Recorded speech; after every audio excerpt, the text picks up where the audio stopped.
before I start, I want to tell you guys that this isn't as boring as it might seem. As I know the title screen says electricity on there, and you're thinking, oh, this is going to be a science presentation. I'm going to be bored out of my mind the entire time. I promise it's not as boring as it seems. I'm going to explain how electricity works. I'm going to tell about how you can use it every day. You may not even realize you're using it every day. And then I'm also going to explain some electrical safety and how electricity can affect expenses.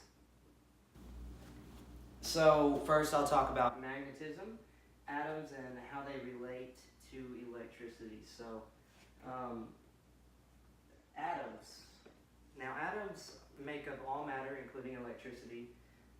Atoms are made up of protons, neutrons, and electrons. So the neutrons we're not too worried about. The protons and electrons are the important part of electricity. So if you have a battery, say this is a battery, and you have the positive and the negative side of the battery, and you have a circuit.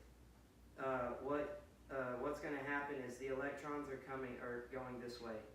Because current goes from the negative side of the battery to the positive because the electrons and the protons attract because the two opposite charges.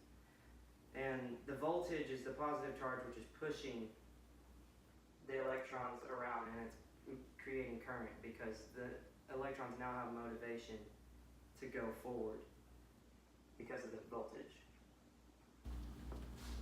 So next we'll talk about semiconductors and conductors. So a semiconductor is something like silicon.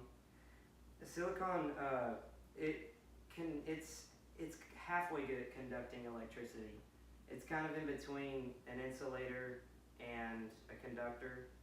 It just conducts electricity okay. Now a conductor is something like copper. That conducts electricity very well. So well that there has to be coating around it so that it doesn't become unstable and dangerous to people. So that the current doesn't just shoot off of the wire and hit someone. So it has to be coated because it conducts so well. Next, we'll talk about magnetism. So magnetism is very, very important to how electricity works. So flowing electrons create a magnetic field, and spinning magnets, when they're spinning around, it's creating an electrical current flow. It's creating that energy. And this interaction is called electromagnetism. Now, there's electromagnets that are in, like, you think of like motors, generators, headphones, and loudspeakers, stuff like that. Electromagnetism is something that you'll see in electromagnets and different things like that. You'll see that being created there. Next, we'll talk about the different types of current, since I've already explained current to you guys. There's alternating current and there's direct current, and the two are very, very, very different. Not only because of the name, but just because, for one, this is direct current, and it doesn't distribute over long distances very well. It's only good on short distances, and it only goes one direction. Alternating current only will actually go a lot better over long distances, and the reason for this is because it's alternating back and forth. It's changing polarity constantly, and so it's able to switch. It's almost kind of like highway lanes, I guess. It can switch back and forth between the two and go back and forth from one place to another, and that's why it's so much better for powering anything that requires electricity. So next I'll talk about the effects of electricity on everyday life and electrical safety. Electricity is used all the time. It's the biggest source of power probably in the world, and you'll see it in all kinds of things like house, kitchen appliances, anything that runs on power. So the effects of electricity on expenses. So it just comes down to how much do you use the lights or the washer and dryer and the refrigerator in your house? And since the refrigerator runs constantly, that's constantly using power. Your heating, your central heating unit, that's constantly using probably about 9,000 watts. And every hour, there's a measurement called a kilowatt hour.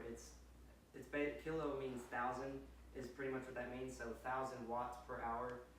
So however many kilowatt hours you're using makes the expenses go up. So electrical safety. So the biggest cause of house fires is poor connections. Poor connections, so think old circuitry in a house, or if the cord on your charger is open towards the end, it's torn or something, and there's just a bad connection in your charger. If your hands have any sort of moisture on them when you touch that, then it can hurt you really bad. Also, current is what's deadly. Voltage doesn't kill you. Current, anything from 100 milliamps to 200 milliamps can kill you and cause your heart to just stop working.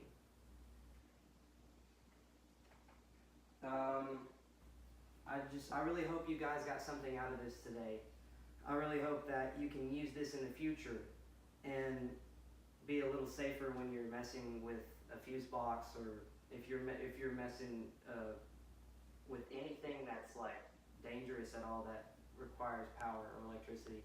And I hope that maybe you learned something really cool and interesting from this. Thank you guys for listening.